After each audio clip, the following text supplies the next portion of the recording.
Hey, what's going on, guys? Hex here, and today we're taking a look at Hasbro's Marvel Legends Old Man Logan. Now, I wanted to note that while this wave came out around the same time that the movie Logan came out, that this particular figure is not based off Hugh Jackman in that movie. This is just the interpretation that Hasbro wanted to present for an Old Man Logan figure. And as far as that goes, it looks pretty good. Give you guys a little 360 of him. You can kind of see a lot of nice details with the bomber jacket here. You can see some of the black wash in that brown, so it actually looks like it's kind of leather. You can see up here the paint on the zipper looks really good. The belt buckle, he's got the belt loops and stuff like that. There's also a really nice design on the boot that I'll show you here in a second, but yeah, I want to give you guys a little 360.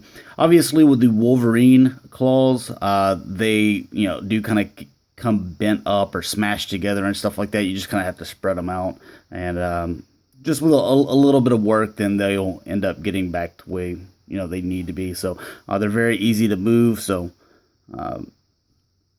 yeah, I probably spent about 2 minutes like messing with them and getting them to exactly where I wanted. Now, as far as size goes, we know Wolverine is one of the shorter characters, so I wanted to bring in Wolverine that came out in the previous X-Men wave. So you can see that while these are the same characters, it's cool that they're both the same height. I'm glad that, because I've seen them do with Spider-Man sometimes, where sometimes Spider-Man's like the size of everyone else, and sometimes he's short, and based on the Peter Parker, I know there's several different Spider-Mans and stuff like that, but sometimes they mess up the sizes. And then to show you how much taller Cyclops is than the Wolverines, which it kind of looks good there. You bring in an even larger figure like Colossus, and you can see that he's much taller there. So whenever you start rounding out, all these guys, I think they're going to look really good together. So just get these out of the way here. Now, like I said, I wanted to kind of cover some of the details with him. Now, this is the only figure that doesn't come with a Build-A-Figure piece. He also doesn't come with any additional accessories. It's just the figure that you get right here.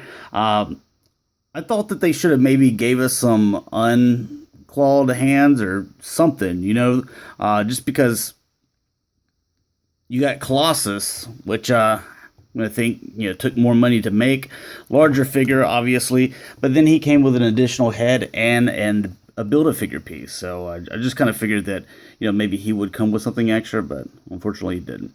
But looking at the face sculpt, see, he looks really good. You can see a lot of the lines there. He's kind of got a grim look on his face. The eyes look good. They look directly at you. I think they did a nice job with the sculpt and the hair on the beard there. And obviously, the flat top up here as well. The bomber jacket, where this will be the fur, looks pretty good. And you can see that black wash in this brown a little bit better, what I was talking about there. Definitely here, whenever you look at, where it scrunches up and stuff like that. Then the zipper and the shirt up underneath, you can see the little buttons there. You can see the belt loops here. So, and even the little holes in the belt, you can see those. And the belt buckle looks good. But I think that's a nice attention to detail, putting the holes in the belt buckle or in the actual belt. And then I wanted to bring up the boots. Hopefully you can catch that in the light. They were black, but when I was younger, I actually had these exact cowboy boots, where they have this design in there. So the fact that they even put that in, I think is pretty nice and good attention to detail to put that design in there that you'll see with a freak. I think they were Justin's. I don't know. That's the first and only time I've ever had a pair of cowboy boots. So I think they were Justin's, though. Anyways, but yeah, it looks really good. As far as articulation, it's pretty much what you'd get with all your Marvel Legends. So you have the head rotating here, looking up and down with the neck joint there, so you can get some movement. You have the shoulders to where they could go in and out. They also can rotate here. You have the bicep swivel right there. The elbows, obviously, that's about as much as they're going to bend, and then they can extend here. So we'll just leave it like that. Wrist rotate, back and forth, left to right. You got the same over here, left to right. You do have the ab section here to where you can rotate that back and forth, rotate at the waist, legs go forward and out. You got the butt plate, so they don't really go back any. You have the rotation here in the thigh and the double joint here in the knee.